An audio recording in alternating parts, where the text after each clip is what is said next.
Image news కి స్వాగతం.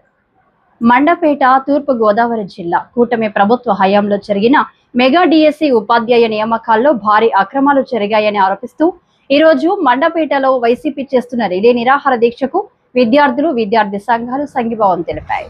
DSC 2025 నియామకాల్లో జరిగిన అక్రమాలను ఎండగడతో స్పోర్ట్స్ కోటా పేరుతో ప్రభుత్వ పెద్దలు డబ్బులు తీసుకుని ఉద్యోగాలు అమ్ముకున్నారని విద్యార్థులు ఆరోపించారు. డిఎస్సిలో జరిగిన మోసం బయటపడగానే కీలకమైన డేటాబేస్ నుండి వివరాలు మాయం చేశారని మండిపడ్డారు. దీనివల్ల చదువుకున్న అభ్యర్థులకు అన్యాయం జరుగుతుందని, అర్హులకు ఉద్యోగాలు దక్కకుండా చేస్తున్నారని ఆగ్రహం వ్యక్తం చేశారు. ఈ సందర్భంగా విద్యార్థులు మాట్లాడుతూ డిఎస్సిలో జరిగిన అక్రమాలను వెంటనే రద్దు చేసి నిజమైన అభ్యర్థులకు న్యాయం చేయాలని డిమాండ్ చేశారు. అలాగే పెండింగ్ లో ఉన్న ఉద్యోగ భృతి రియంబర్స్మెంట్ నిధులను తక్షణమే విడుదల చేయాలని కోరారు. రాష్ట్ర విద్యాశాఖ మంత్రి నారా లోకేష్ నైతిక బాధ్యత వహించి వెంటనే రాజీనామా చేయాలని డిమాండ్ చేశారు. ఢిల్లీలో జరిగినట్లుగానే కూటమి ప్రభుత్వానికి బుద్ధి చెప్పే సమయం వచ్చింది. విద్యార్థులతో పెట్టుకున్న ఏ ప్రభుత్వానికి మనుగడ ఉండదు. పుస్తకాలు పట్టుకున్న చేతులు రోడ్డుపైకి వస్తే రాష్ట్రం అంతా ఉద్యమంగా మారుతుంది.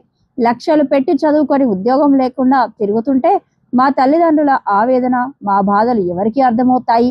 చదువుకున్న వారికి ఉద్యోగాలు ఇచ్చి న్యాయం చేయకపోతే ఈ ఉద్యమం ఆగేది లేదు అని విద్యార్థులు హెచ్చరించారు.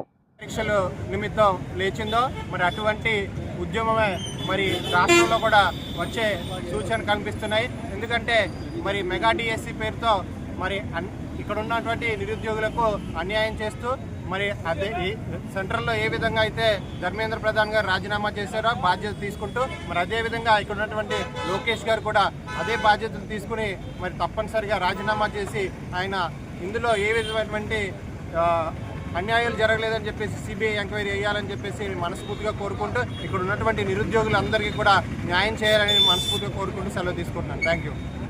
నిరుద్యోగులు చాలా సంక్షోభాన్ని ఎదుర్కొంటున్నారు. ఎందుకంటే చదువుకుని ఉద్యోగాల కోసం ఎదురు చూస్తున్న నిరుద్యోగులు లక్షలాదిగా రాష్ట్రంలో ఉన్నారు. డిఎస్సి ద్వారా ఎంతోమంది ప్రయోజనం పొందామని కష్టపడి చదివిన వాళ్ళకి న్యాయం జరగలేదు.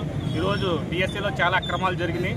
ఢిల్లీలో ఏ విధమైనటువంటి ఉద్యమం లేచిందో విద్యార్థులు నిరుద్యోగుల ద్వారా అదే ఉద్యమం ఆంధ్రలో రాబోతుంది. విద్యార్థులతో పెట్టుకుంటే ఏ ప్రభుత్వమైన మునుగడ సాధిస్తుందని మరొకసారి తెలియజేసుకుంటూ ఈ యొక్క డిఎస్సిపై ఎంక్వైరీ చేసి అందరికీ న్యాయం చేయవలసిందిగా కోరుచున్నాం. అలాగే నిరుద్యోగులందరికీ కూడా నిరుద్యోగ భృతి అలాగే నోటిఫికేషన్లు కూడా ఇచ్చి ప్రభుత్వం నిరుద్యోగులకు న్యాయం చేయాలి. దీని పక్షంలో రాష్ట్రమంతా కూడా నిరుద్యోగులు రోడ్లపైకి వచ్చి ధర్నాలు నిరాహార చేస్తామని ప్రభుత్వాన్ని తెలుస్తున్నాం. లోకేష్ వెంటనే రాజీనామా చేసి తన యొక్క నిజాయితీని నిరూపించుకోవాలి. అవకతవకలు ఏవైతే ఉన్నాయో వాటన్నిటి మీద సిబిఐ ఎంక్వైరీ చేయాలి. ఎందుకంటే నిరుద్యోగులు సంవత్సరాల కొద్ది చదువుకుని ఉద్యోగాల కోసం ఎదురు చూస్తున్న క్రమంలో స్పోర్ట్స్ కోటా అనే ఒక ఇది తీసుకొచ్చి వారికి ఉద్యోగాలు అమ్ముకోవడం జరిగింది. ఏదైతే నీట్ పేపర్ ఉద్యమం జరిగిందో ఢిల్లీలో వాళ్ళు ఎంతో అణచివేయాలని చూశారు. కానీ తిరిగి వాళ్ళకి తల వంచి ధర్మేంద్ర ప్రధాన్ రాజీనామా చేశాడు. అలాగే ఆంధ్రప్రదేశ్లో కూడా ఏదైతే విద్యాశాఖ మంత్రి ఉన్నాడో లోకేష్ దీన్ని ఈ తప్పుల్ని ఇచ్చేసాడు కాబట్టి ఆయన కూడా రాజీనామా చేయాలని మేము కోరుతున్నాం. ఒక నీట్ పేపరు ఇదనుకున్న ఒక అకౌంటబిలిటీ కావాలి మనకి. అది ఏ సెక్టర్లో జరిగినా ఏ మంత్రిత్వ శాఖలో జరిగినా దానికి ఖచ్చితంగా ఇలాంటి నిరసనలు రిపీట్ అవుతూ ఉంటాయి.